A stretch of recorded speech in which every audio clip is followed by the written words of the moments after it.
The lack of any diesel versions of the current E-Class in the United States is cause for sadness and regret in some quarters, but we can understand Mercedes-Benz's reluctance to bring them here given the awkwardness of that whole Dieselgate thing.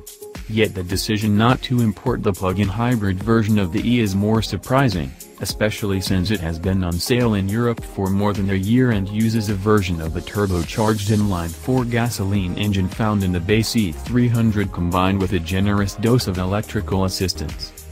Yet there's logic here, too. It's not as if US buyers showed much enthusiasm for the previous generation E400 hybrid, or even the smaller E350e plug-in hybrid that shares most of the E-Class version's powertrain and is currently sold here. Mercedes is on the record as saying it plans to bring a hybrid E-Class to North America by the end of the decade, but there seems to be no sense of urgency. Having grown bored of the wait, we sourced a representative example in the United Kingdom to gauge how resentful we should feel about being denied it. What is it? The E350e's powertrain combines the efforts of a 208 horsepower turbocharged inline-4 with an 87 horsepower electric motor situated between the engine and the 9-speed automatic gearbox. The E350e uses the older 7-speed unit. This is fed electrons flowing from a 6.2 kWh battery pack mounted beneath the trunk floor, giving a claimed total system output of 282 horsepower. The battery can be recharged through a port on the rear bumper, with Mercedes quoting 3 hours to charge it from a European 220-volt outlet or half that with a DC fast charger. Alternatively, it can be replenished by the engine. Mercedes claims a 21-mile electric-only range, although this is measured using the notoriously optimistic European test methodology. All the same, the electric assistance can dramatically reduce fuel consumption on short-haul trips. The system is smart, too, working out the most efficient strategy when a destination is programmed into the nav system, running the battery down if it knows it will end up at a regular charge point or trying to maintain battery level if heading toward an urban area. The system also can be given commands. The default hybrid mode leaves it to its own devices, but there's also E-mode, which turns the E350 into a NEV until the battery is depleted, E-save, which maintains the charge level for later use, and Charge, which uses the gasoline engine to replenish the battery pack on the fly. As is often the case with luxurious hybrids, initial impressions are good. At the gentle speeds we first experienced in the E350e, the electric motor proves to be smooth and almost silent, pulling seamlessly and, in hybrid mode, permitting respectable pace before the gasoline engine fires to life. Freezing temperatures when we drove the car limited electric range more than usual, so the battery pack was emptied from full in just 12 miles of E-mode operation, but it isn't intended to be a NEV very often.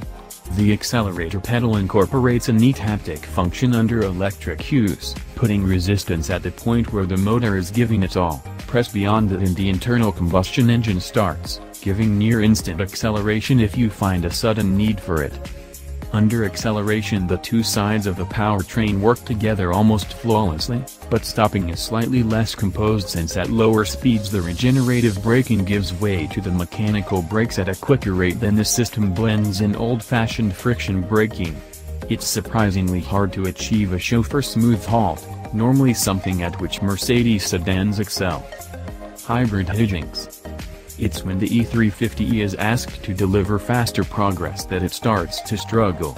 It's the familiar hybrid problem. The need to carry the mass of two different propulsion systems means that it doesn't feel as quick as its total system output suggests it should. Its maker's claim of a 6.2 second 0 to 62 mph time feels right, and the E certainly leaves the line with a satisfying snap in a full throttle stomp scenario. But as speed rises, the contribution made by the electric side of the powertrain begins to diminish while the considerable mass of the battery pack and the motor remain the same. Once at a rapid highway pace, or a British simulation thereof, it subjectively feels no faster than does the E300. The four-cylinder engine also gets pretty vocal under harder use. It doesn't feel as quick or refined as a Mercedes wearing a 350 badge should. The weight of the battery pack also makes its presence felt on rougher surfaces and during harder use.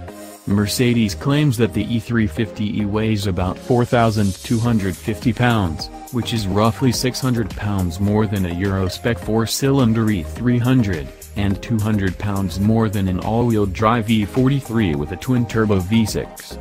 Despite its standard adaptive air spring suspension, the E350e always rides as if it is wearing considerably heavier boots, being less willing to turn than its lighter siblings and with understeer arriving surprisingly early while we hybrided our way around on greasy British road surfaces. It still feels impressively composed at cruising speeds, with a similarly whisper-quiet cabin, but it definitely is the least athletic of the current E-classes that we have experienced. As with most hybrids, the fuel economy depends entirely on the sort of journeys the car is used for. An E350e that just hops between inner-city charging points might rarely start its engine, but one that is used predominantly for longer trips will see almost no mileage benefit compared with the E300. We didn't run a proper fuel economy test, but the trip computer reported the US equivalent of 37 miles per gallon after a 30-mile journey that also included using the entire battery charge. That limits its appeal in Europe, where diesels remain more frugal for anything except the shortest of journeys. Gasoline will have to be a whole lot more expensive before it makes much sense in the US, either. We don't like to be denied cars, but we can see the logic of Mercedes on this one.